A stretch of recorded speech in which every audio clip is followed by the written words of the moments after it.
এই তৃতীয় পক্ষ আমরা যে বলছি যে এই আন্দোলনের মধ্যে তৃতীয় পক্ষ এই হাইজ্যাক করে নিয়ে গেছে, তার প্রমাণ হলো এই বাচ্চাকে কিল করার মধ্যে। এখানে সরকার বলছে যে 150 মারা গেছে, এই 150 যেটা মারা গেছে তারা তৃতীয় পক্ষের গুলিতে হতে পারে, যেহেতু তারা একটা বাচ্চার ঘটনা কোর্টের কাছে প্লেস করেছে।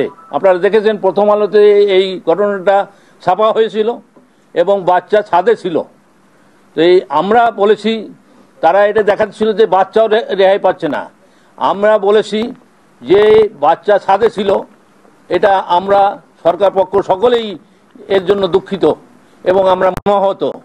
কিন্তু এই কোর্টে একটা ছাদে কিভাবে সরকারের গুলিতে মারা যাবে এ কথা কিন্তু কোনো পত্রিকায় নাই। তাহলে কে গুলি করেছে? যে ছাদে গুলি হয়েছে তার থেকে উপরের ছাদের থেকে তাকে গুলি করা হয়েছে, এ কথা আমরা কোর্টকে বলেছি। তা আরও বলেছি যে ছাত্ররা এবং পুলিশ সবই রাস্তায় ছিল, আমাকে বলতে দেন, রাস্তায় ছিল। অতএব গুলি করে থাকলে ছাদে, উচ্চ ছাদের থেকে গুলি আসবে, তাহলে তৃতীয় পক্ষ গুলি করেছে। এই তৃতীয় পক্ষ আমরা যে বলছি যে এই আন্দোলনের মধ্যে তৃতীয় পক্ষ এই হাইজ্যাক করে নিয়ে গেছে, তার প্রমাণ হলো এই বাচ্চাকে কিল করার মধ্যে দিয়ে। এটা তো আপনারা হেলিকপ্টার থেকে স্পেসিফিক ভাবে বলা হয়েছে সরকারের পক্ষ থেকে কোনো গুলি হয় নাই।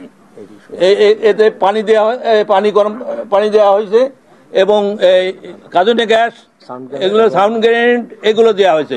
এবং পত্রিকায় আসে নাই যে কোথাও দেখবেন না যে প্রথম আলো জানেন যে সরকারের এর বিপক্ষে বক্তব্য রাখে এবং তারা যতটা পারে এটা প্রথম আলো তাদের ফ্যাক্ট সব গোছায় টোছায় ছাপায়। সেখানে আমার কোথাও পত্রিকায় নাই যে সরকারের গুলিতে এই বাচ্চা মারা গেছে।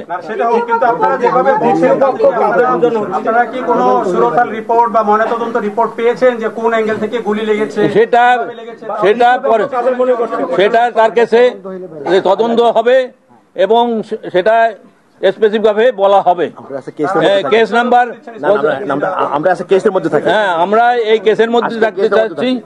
আমরা এই প্রত্যেকটা আপনারা জানেন যে প্রত্যেকটা মার্ডার যেটা হয়েছে তার তদন্ত করা হবে এবং তদন্ত কমিশন অলরেডি তদন্ত কমিটি গঠন করা হয়েছে। তারা প্রত্যেকটা মৃত্যুর কারণ এবং কে করেছে সেগুলো উদ্ঘাটন করবে।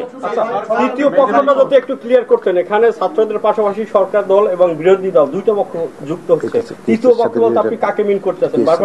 তৃতীয় পক্ষ আপনি ছাত্রর বাইরে যারা এখানে আসছে, তারা টোকাই আছে, তারা বিএনপি, জামাত, জঙ্গি, এই জঙ্গিও সারা বাংলাদেশের জঙ্গিরা এখানে উপস্থিত জড়ো করছে।